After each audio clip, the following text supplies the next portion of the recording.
Essa é a palavra que ninguém gosta de ouvir, ou pelo menos de falar. A palavra prova, lutas, porque já desconecta a uma realidade de que nós estaremos ou estamos passando por imensas dificuldades. E quem nunca passou por uma dificuldade grande aqui na vida, que atire a primeira pedra. E aqueles que nunca saíram fortalecidos das lutas, atire duas. Nós sabemos que todos nós, em meio às lutas e dificuldades dessa vida, saímos mais fortalecidos. Hoje pela manhã, eu fui surpreendido por um vídeo, até coloquei nos meninos aqui. Acho que ainda é o único grupo momentaneamente que eu estou presente, né? Acho que amanhã já saio porque o meu celular ele não suporta 30 grupos e aí eu tenho que formatar o celular todo, né? Mas eu recebi um vídeo interessante de uma menina que está paraplégica e ela conta o testemunho dela é muito tocante e tudo a ver com o que nós iremos falar essa noite. Ela é filha de um pastor que durante a pandemia, em um momento, surtou, desferiu golpes, na realidade tiros, né, contra a moça. E ela viu deitada no chão, porque já estava paraplégica, o seu pai tirar a própria vida. Nesse momento de pandemia, muita gente pensou em suicídio, né? Muitos casamentos foram provados. Na realidade, o número de divórcios cresceu muito. Muitas pessoas ainda sofrem com o que aconteceu durante esse tempo de pandemia no quesito empresas, né? A quantidade de empresas que fecharam, pessoas que faliram e tantas outras coisas. Mas as lutas não vêm só por causa da pandemia.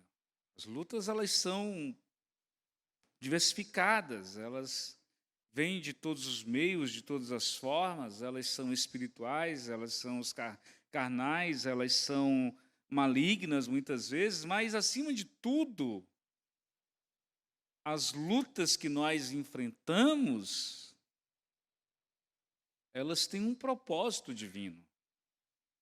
Há um propósito em cada lágrima, há um propósito divino em cada dor, há um propósito divino em cada queda, há um propósito divino em cada luta que nós passamos. Elas não são em vão.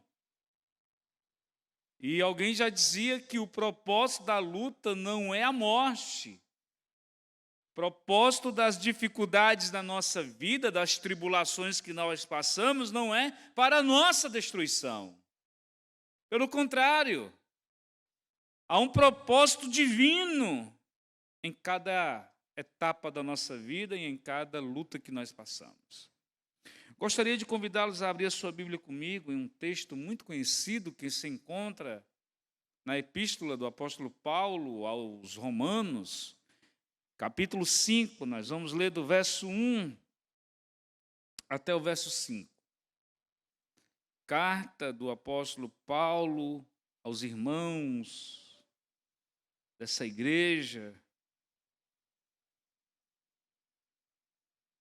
Nos diz assim a Escritura Sagrada: justificados, pois, mediante a fé, temos paz com Deus por meio de nosso Senhor Jesus Cristo, por intermédio de quem obtivemos igualmente acesso pela fé a esta graça na qual estamos firmes e gloriamo-nos na esperança da glória de Deus. E não somente isto, mas também nos gloriamos nas próprias tribulações, sabendo que a tribulação produz perseverança, e a perseverança experiência, e a experiência esperança. Ora, a esperança não confunde, porque o amor de Deus é derramado em nosso coração pelo Espírito Santo que nos foi outorgado. Amém? Essa carta é considerada por todos como o maior tratado teológico do apóstolo Paulo. Ela é um compêndio de teologia. Não é à toa que o grande teólogo conhecido, John Murray, disse que ela é uma exposição do manifesto da fé cristã. Lutero dizia que essa carta de Paulo aos Romanos é a parte principal do Novo Testamento e o Evangelho em sua forma mais pura. Ainda discorrendo sobre Romanos, Lutero diz que o coração do homem deve se ocupar das verdades contidas neste livro. Os versículos do capítulo em tela que nós lemos agora nos trazem verdades do alto trono do Altíssimo. Essas verdades que falam até os dias atuais, essas verdades que guiam o nosso coração para águas tranquilas e pastos verdejantes, como assim nos diz o salmista Davi, lá no capítulo 23 do Salmo, quando ele fala que o Senhor é o seu bom pastor e que nada lhe falta, e ele diz que o Senhor o guiava como uma ovelha para pastos verdejantes e águas tranquilas. Meus irmãos, é bem certo que nessa vida todos nós passamos por lutas, tribulações. Há aqueles que dizem que em tempos de crise na alma, as noites são densas e escuras. Há ainda aqueles que afirmam, como o salmista Davi, lá no Salmo de número 42, que em tempos de luta profunda, em tempos de dores, em tempos em que a incapacidade toma parte da nossa vida e nos fazem de fato inertes nas tribulações, nós cantamos como Davi cantou: porque te abates, ó minha alma. Muitas vezes a nossa alma está abatida, dolorida, magoada, machucada. Ainda aqueles que sofrem, não as tribulações diárias da vida, não com a pressão do mundo, não com os problemas que não se consegue resolver, há aqueles que ainda sofrem por causa de coisas passadas, por traumas passados, por dores que ainda não foram saradas, por coisas que ainda fervilham a sua mente. Gente que quando era criança, gente que quando era adolescente, gente que quando era jovem, passou por inúmeros problemas e até hoje a sua alma ainda está em agonia, cheia de tribulação. Não é à toa que, vez ou outra, meus queridos irmãos, nós nos deparamos com gente que não conseguiu ainda vencer os traumas da vida e esses traumas geram agonia e dor na alma. Veja como a nossa vida é cheia de traumas, de lutas, de tribulações. Ainda falando do livro de Salmos, não de capítulos. Aliás, o livro de Salmos, como já dizia um teólogo, é um banquete para a nossa alma. Por isso que nós gostamos tanto de ler os salmos quando nós estamos diante de tantas lutas. Há aqueles mais místicos que deixam a Bíblia aberta no Salmo 91. Não vai servir de nada. Ou no Salmo 23. Para com isso. Acaba com esse negócio no teu coração e tira esse negócio dessa alma católica que ainda existe em você. Para com esse misticismo. Mas não é incomum você e eu encontrarmos nos Salmos, na realidade é comum, perdão, encontrarmos nos Salmos, palavras como, livra-me, ó Deus. E aí você vai ler gente que estava debaixo de luta e tribulação. Socorre-me, ó Senhor. Gente que estava passando por lutas e tribulações. Ajuda-me, Senhor. Gente que estava passando por lutas e tribulações. E aí a pergunta, já fazendo uma transição para uma exposição rápida e uma aplicação mais breve ainda, porque hoje é culto de oração. Qual é o propósito de Deus nas tribulações? Ou qual é o propósito de Deus nas lutas? Hoje mesmo uma pessoa falou comigo, dizendo que não aguentava mais. Não sabia por que estava passando por tanta luta.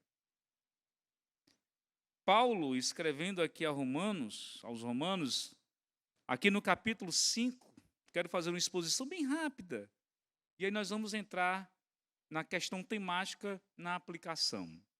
Paulo, primeiro, ele nos fala acerca da segurança da nossa salvação. E o que tem isso a ver com lutas e tribulação? Tudo a ver, e você vai ver. Tudo a ver, você vai ver, né? Mas não é redundante não, tá bom?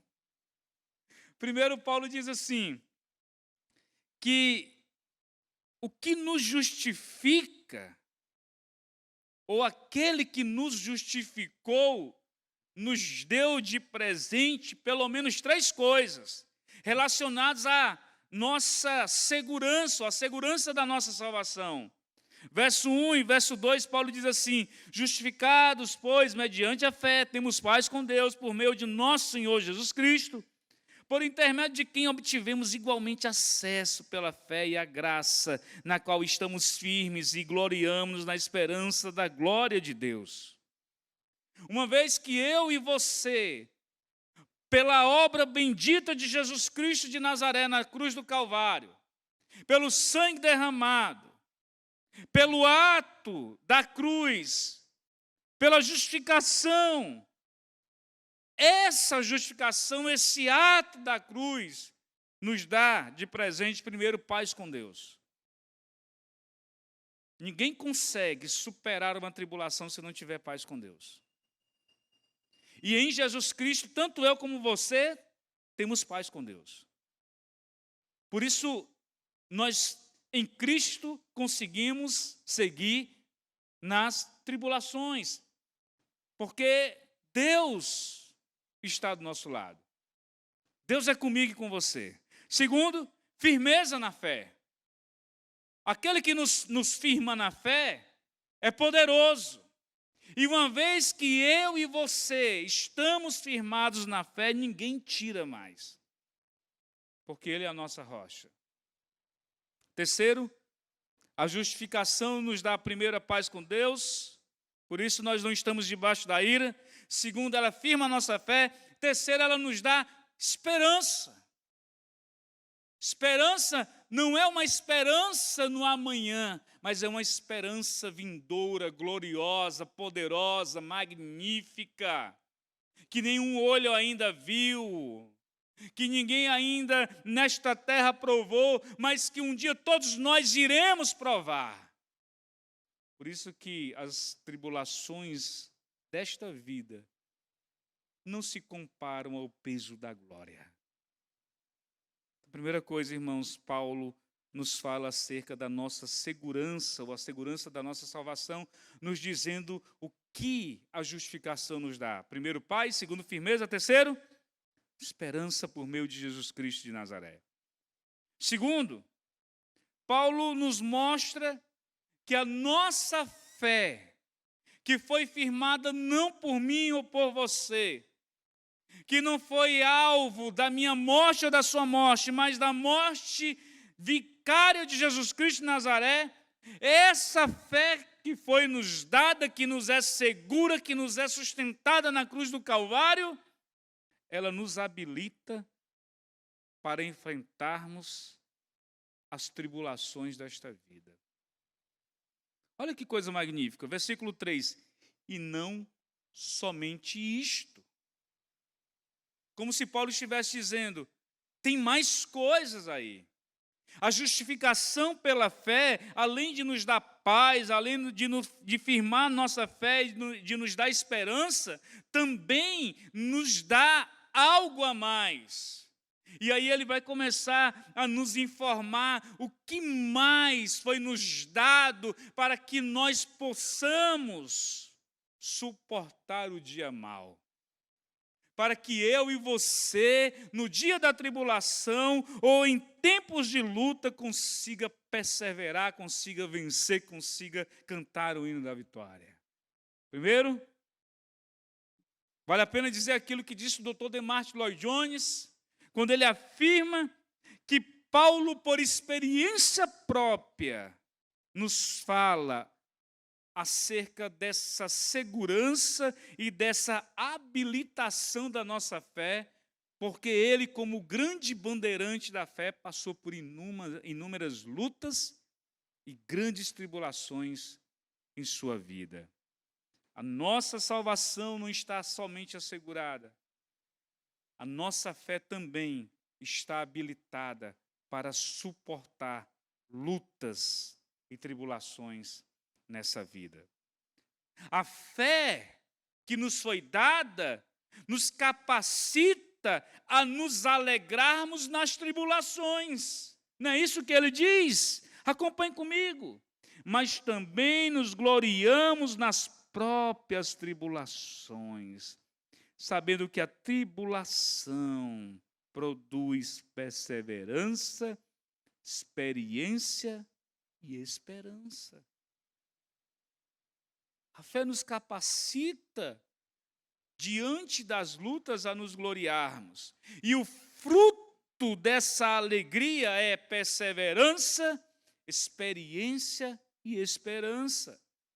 Esses são os 3 frutos que todo crente, em meio à luta, em meio ao sofrimento, em meio às dificuldades, quando está sendo provada a sua fé, esses são os 3 frutos que a fé firmada em Jesus, mediante a alegria nas tribulações, nos é dado. Amém? Queria fazer aqui 2 aplicações. Qual é o propósito de Deus na tribulação, irmãos? Há inúmeros propósitos. Há inúmeros propósitos. Mas o primeiro deles, mediante aquilo que nós lemos, diante daquilo que Paulo nos fala, do verso 1 ao verso 2, o primeiro propósito de Deus na tribulação é nos fazer entender que aquele que nos salva ainda continua do nosso lado diante das lutas. Deus, diante das tribulações, quer que eu e você entendamos que não estamos sozinhos. Ora, se Ele foi capaz de dar o seu Filho, se Ele foi capaz de oferecer o seu Filho morrer por mim e por você, Ele será que vai nos largar, nos deixar sozinhos nas tribulações da vida? Jamais! Temos essa segurança, temos essa certeza de que Ele jamais iria nos abandonar. Por isso que Paulo começa o capítulo 5 nos lembrando que temos paz com Deus, que Ele é a nossa rocha, que Deus é a nossa esperança. Ele vai nos dizendo, Ele vai nos inserindo aqui dentro, dizendo, olha, mediante a fé, fomos justificados. E agora temos paz com Deus. E não somente paz, nós temos acesso à fé, segurança da nossa fé. E não somente isso, nós estamos firmes.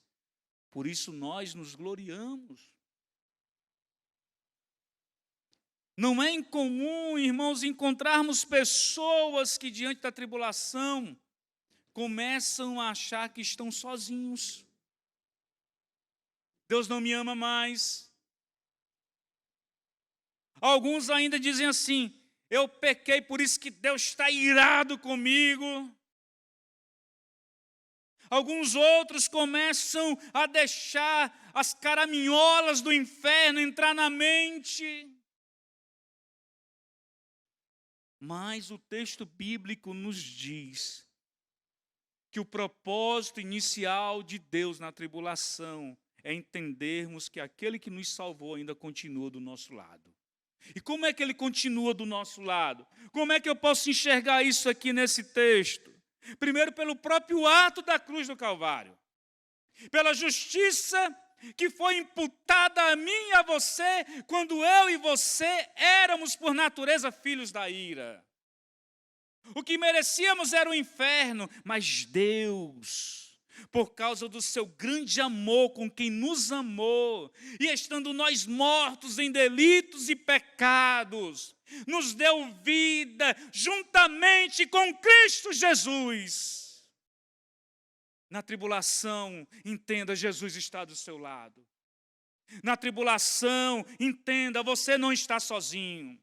O propósito de Deus nessa luta que você está passando é enxergar a sua salvação.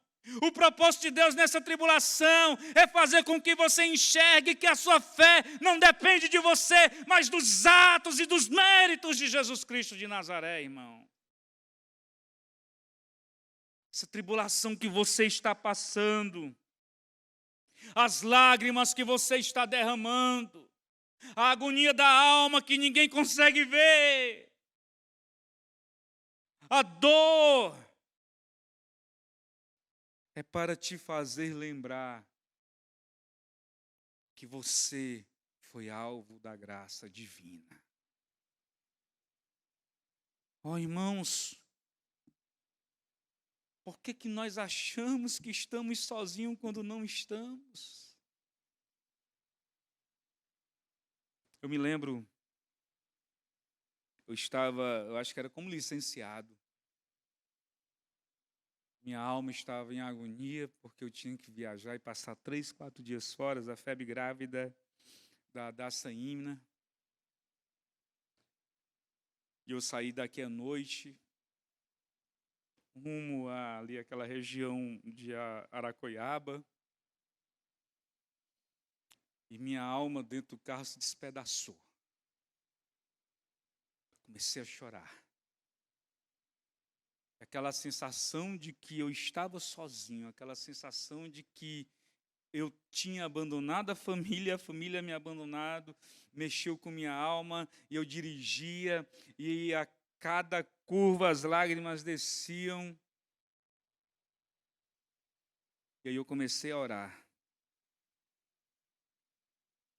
Senhor, me fortalece nesta hora. Comecei a cantar Castelo Forte. E o meu coração foi inundado de uma certeza, de uma presença real naquele lugar. A sensação que eu tinha é que eu não estava mais sozinho dentro daquele carro. Parece que nos momentos de agonia da minha alma, é como se eu sentisse que por fora, lá do lado de fora, presenças malignas estavam como que me oprimindo. E depois desse momento de oração, a certeza que eu tinha era de que anjos estavam ao meu redor, guiando o carro, me sustentando, me animando. E é assim que deve ser a vida do crente. Em oração constante e nas lutas, lembrar do que Cristo Jesus fez por mim e por você. O propósito da tribulação é fazer você entender que você não está sozinho nunca. Deus está do nosso lado. Amém? Segundo, a tribulação, as lutas, têm um propósito de produzir em nós frutos que só são capazes de surgir por meio da bondade de Deus e do seu Espírito. Frutos que só são capazes de surgir por meio de Deus e do seu Espírito, que é santo. Você lembra de uma frasezinha que diz assim: em vez de murmurar, cante um hino de louvor a Deus. Não é assim que diz o hino? Como é que isso é possível? Como é que Deus produz esses frutos em nós? Porque, humanamente falando, o objetivo da tribulação é nos entristecer, é nos levar à cama, é nos derrotar. Humanamente falando, parece que a tribulação, e eu não sei qual nível, qual estágio, eu não sei que tipo de tribulação você está passando, mas para alguns ela tem um tiro certeiro nos gatilhos que levam a pessoa à depressão e às síndromes de pânico.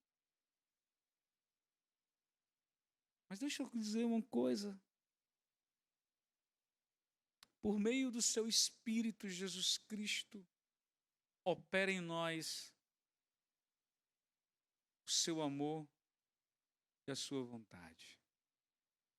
Veja, o texto bíblico diz, versículo 3, e não somente isto, mas também nos gloriamos nas próprias tribulações. Você já viu enterro de crente? Tem choro, claro, tem. Mas você vem aqui na frente e agradecer a Deus pelo tempo que aquela pessoa estava viva. Pela bênção que ela foi.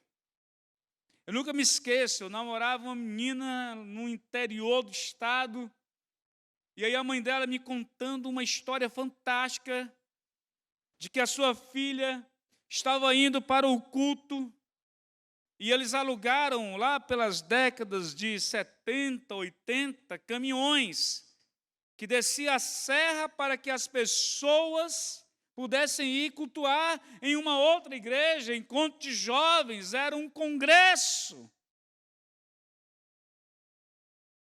Na descida da serra, o caminhão tombou.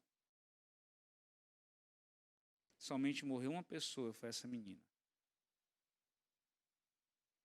A cidade toda ficou em choque. Ela era conhecida demais. As pessoas se mobilizaram, houve luto na cidade.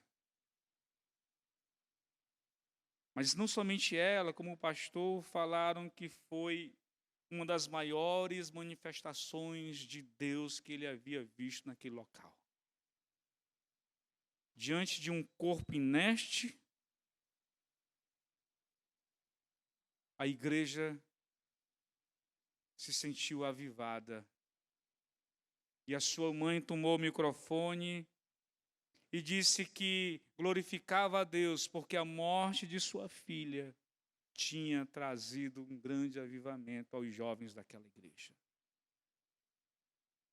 Paulo diz que não somente isso, mas nós nos gloriamos nas tribulações. Não é masoquismo, não é estoicismo, não tem nada a ver com isso.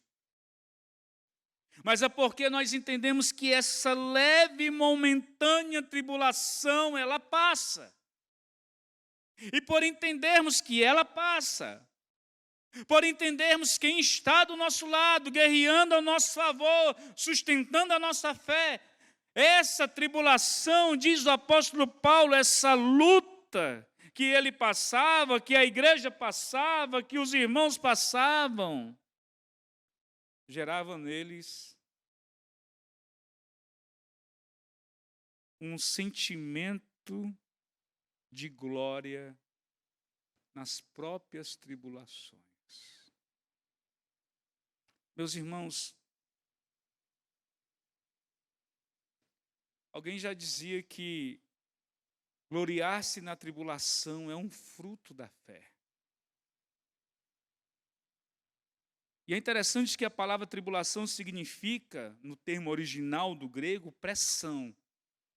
E ela aqui nesse texto, não diz respeito a pressões por causa da saúde, não diz respeito a pressões por causa de dívidas, não diz respeito a pressões por causa de perdas ou percas.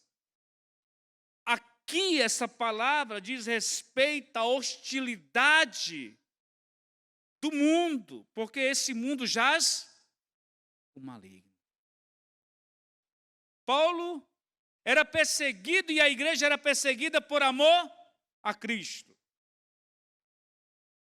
Se você olhar 1 Coríntios e 2 Coríntios, se você olhar Atos dos Apóstolos, você vai ver uma igreja perseguida, mas enquanto a igreja era perseguida, enquanto os irmãos eram mortos, enquanto as pessoas eram maltratadas por amor a Cristo, a igreja crescia, o povo tinha alegria e o avivamento era grande. Gloriar-se é um fruto da fé na própria tribulação. Mas essa palavra no latim, ela tem tudo a ver com os problemas que eu ou você possamos estar passando agora. Talvez você esteja em uma grande tribulação, passando por lutas e ainda não entendeu o porquê. E em vez de cantar, está murmurando. Em vez de gloriar-se, porque sabe exatamente quem é e o que Deus fez, está murmurando. Está chorando. E meus irmãos, já são 7:20. Eu vou terminar bem rápido, eu prometo. Nós vamos orar, certo? O propósito da terça é oração. E as pressões que essas lutas nos trazem, elas fazem conosco, como que faz com o trigo que é pisoteado para que o grão se separe da casca, fazendo com que o grão se torne puro. E a tribulação, ela faz isso conosco. Ela nos purifica, ela nos ajuda. Por isso nós devemos nos gloriar na tribulação, glorificar a Deus, exaltar o nome bendito de nosso Senhor e Salvador Jesus Cristo. Paulo diz que a tribulação produz perseverança. E é uma palavra interessante. Você já viu alguém dizer assim, eu estou a ponto de desistir, né? Quero parar por aqui, não dá para ser mais crente, alguma coisa desse tipo. Mas veja só, o fruto do Espírito em nossos corações, uma vez que nós nos gloriamos nas tribulações, nos ajuda a perseverarmos na fé e na vida. Hernandes Dias Lopes, ele tem uma frase interessante acerca dessa palavra, ele diz assim, o sofrimento é o caminho da maturidade. E de fato é. Há momentos em nossas vidas que, ao sairmos de algum tipo de tribulação, nós estamos mais maduros. Não agimos mais por emoções. Não agimos mais com a cabeça somente. Agimos debaixo da orientação do Espírito Santo de Deus.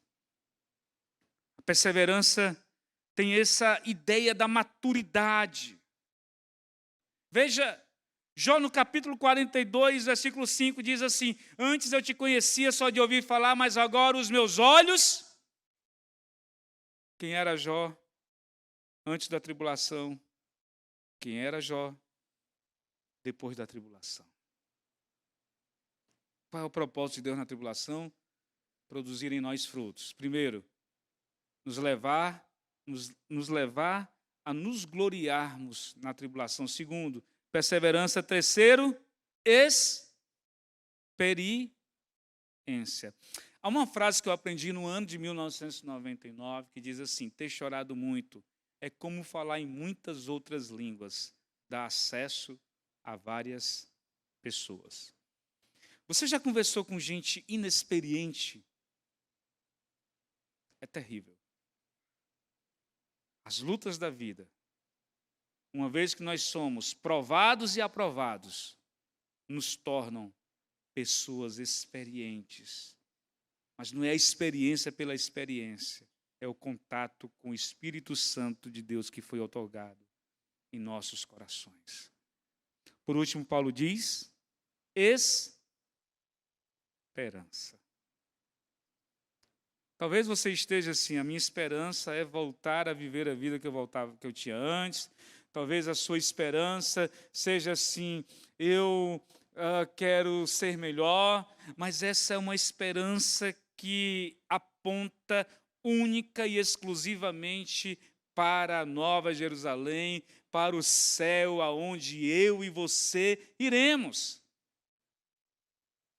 Todas as lutas daqui não se comparam em nada com o peso da glória, com o céu da glória para onde eu e você iremos. Qual é o propósito da tribulação? Primeiro, fazer com que você enxergue quem é Deus. Segundo, gerar em nossos corações frutos que nos levam, primeiro, a glorificar a Deus na tribulação. Segundo, a perseverar. Terceiro, a ter experiência. Quarto, a ter esperança. Que Deus em Cristo Jesus abençoe a sua vida.